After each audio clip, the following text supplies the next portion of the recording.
Hey guys, Slamfire92 here again today with episode number 7 of Random Hybrid Squads. Before I get started with this video though, if you missed the last episode of this series or also probably the last episode of my head-to-head series and you're interested in that, then please check out the links in the description below. I'll leave them there as usual. So while you can see the number selecting process of this video in the background, just wanted to mention a comment that came up on the last episode that actually said that I should be able to get the inform versions of the cards that I draw. And I think that's a pretty cool feature for this series, or it could be a pretty cool feature. If you agree with that, then let me know down in the comment section below. Of course, for this video here, I couldn't do that. So in the end, I actually could only get the normal versions of these players. So now we can have a look at the players we actually got in this episode. And the goalkeeper for this episode is going to be Randolph, Irish goalkeeper from the Scottish Premier League. Pretty good keeper there all round, and a silver is always better than a bronze. Then the defender is going to be on the first page, the ninth player, and here, as you can see already, it's going to be Smalling. So once again, a very, very good player there. Good pace, good defending, and good heading. He's also very tall, so that's quite of a bonus there as well.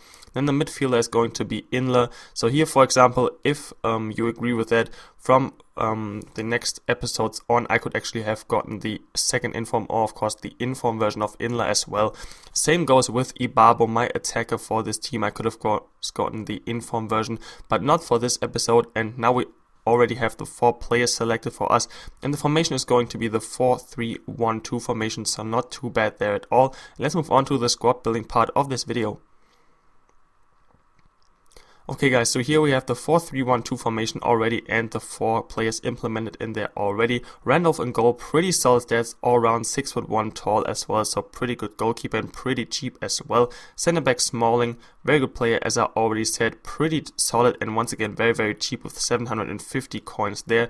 Same goes for Inler there, very good, solid all round stats and a pretty good defensive minded midfielder there, 6 foot tall as well. And then up front Ibabo with 91 pace, 84 dribbling, very good. Also some decent shooting and passing stat there as well, and he's pretty tall too. Excuse me. And now moving on to the other players of the squad. Second center back is going to be Gunning, 76 in pace, 68 defending only, but then 81 heading on a silver card is pretty ridiculous, and he's also 6'2" tall. Right back is going to be Van Zanten, I hope I pronounced that correctly, 71 in pace, decent stats all around, and he's got actually some pretty good stats in game as well. Then the left back is going to be Inform Gibbs, a very, very good player, 84 pace, solid defending and medium work rate, so that's kind of perfect for me on this game at least, and he's also dropped in price heavily during the last couple of weeks, of course. Then the second center midfield is actually going to be Rooney. I could have chosen any basically English player from the Barclays Premier League in there, and he is just perfect in my opinion for that spot as well. He can play anywhere on the pitch because of his high work rates there in my opinion.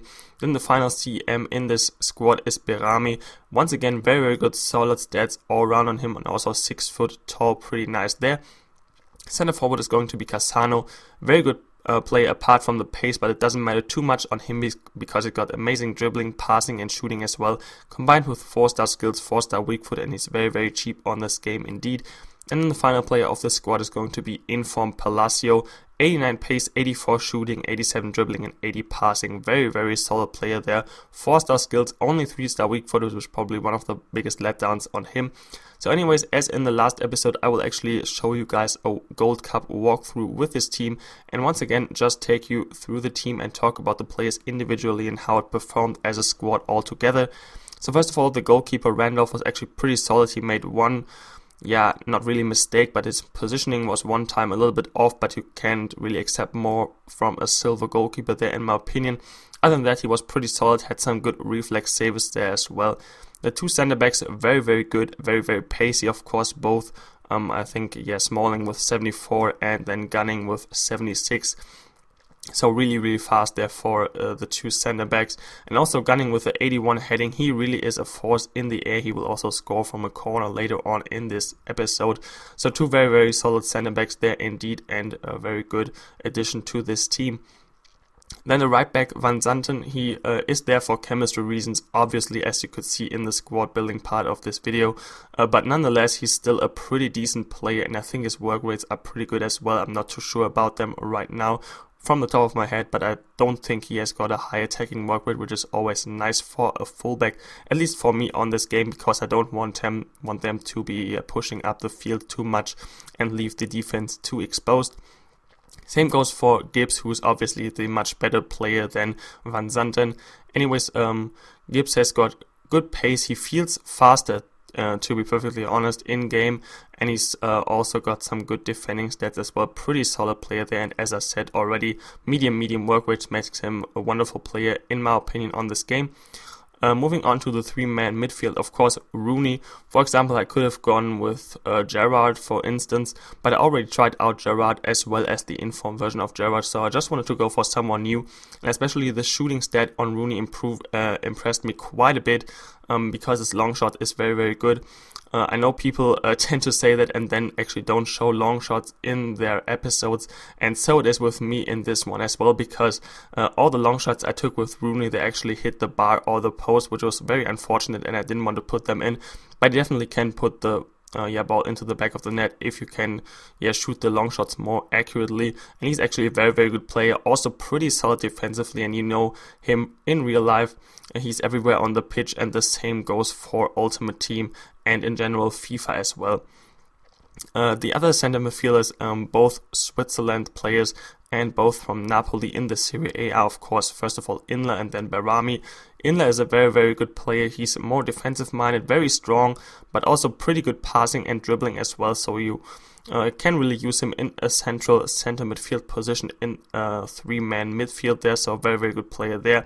Same goes for Berami. He's got high work rates, I think, which is of course perfect, I think, for an outside midfielder or the left center midfielder, and of course right center midfielder in a three-man midfield as well, so a very good player there too. And moving up to the three players up front, first of all Cassano.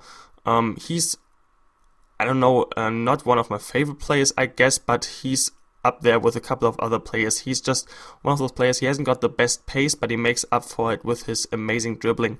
And you can use him with just kind of wiggling around the left stick a little bit and just getting past defenders very easily with him. And combined with, I think, 88 passing, he's pretty perfect for a center forward spot and of course for a center attacking midfield spot as well. Wouldn't use him as a striker, to be perfectly honest, but as a center forward he's deadly in my opinion. And I also used him in a 3-5-2 squad in a center attacking midfield position, and he was excellent for me there. Then moving on to the two strikers, first of all, Ibabo is of course very fast.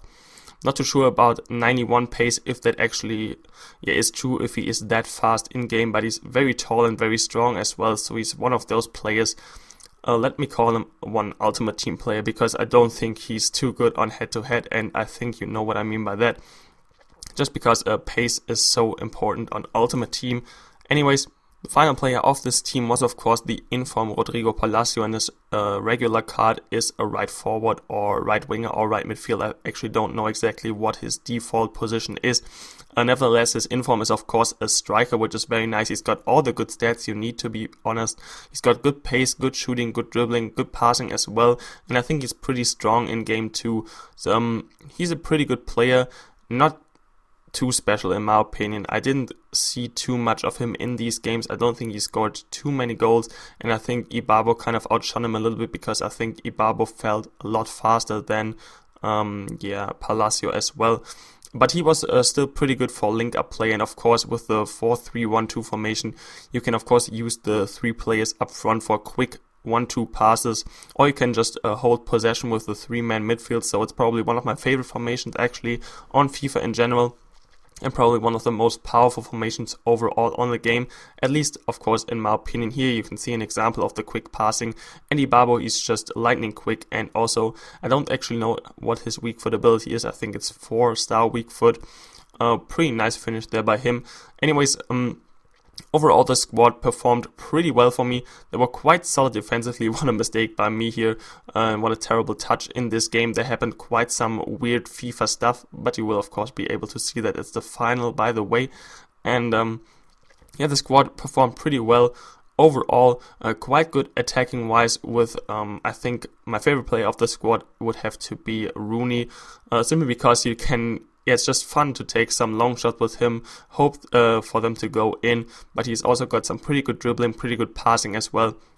And as I said earlier, he's overall on the pitch, so that's pretty cool. And then of course Castano is my other favorite player of this team, simply because of the things I just mentioned. Anyways, nevertheless, my opponent is up 3-2, at this point, and some weird stuff has already happened, as you could see in the background, and then I make it 3-3, and then I think in the 88th minute some lucky passing here, and then I make a first time fake shot, and for some reason I get a penalty, and to be perfectly honest, that wasn't a penalty at all. Anyways, I will of course try to take that. It's the final of the Gold Cup, and it's 3-3 currently. Anyways, Rooney finishes it straight down the middle, and this is actually going to be the end of this match and of this video as well. So I win the Gold Cup once again with this team as well, which was pretty much fun to play with. Anyways, I hope you guys enjoyed this episode of Random Hybrid Squads. Please drop a like rating on this video if you did so. Other than that, thanks a lot for watching this video and for listening through the commentary, guys, and I'll talk to you later.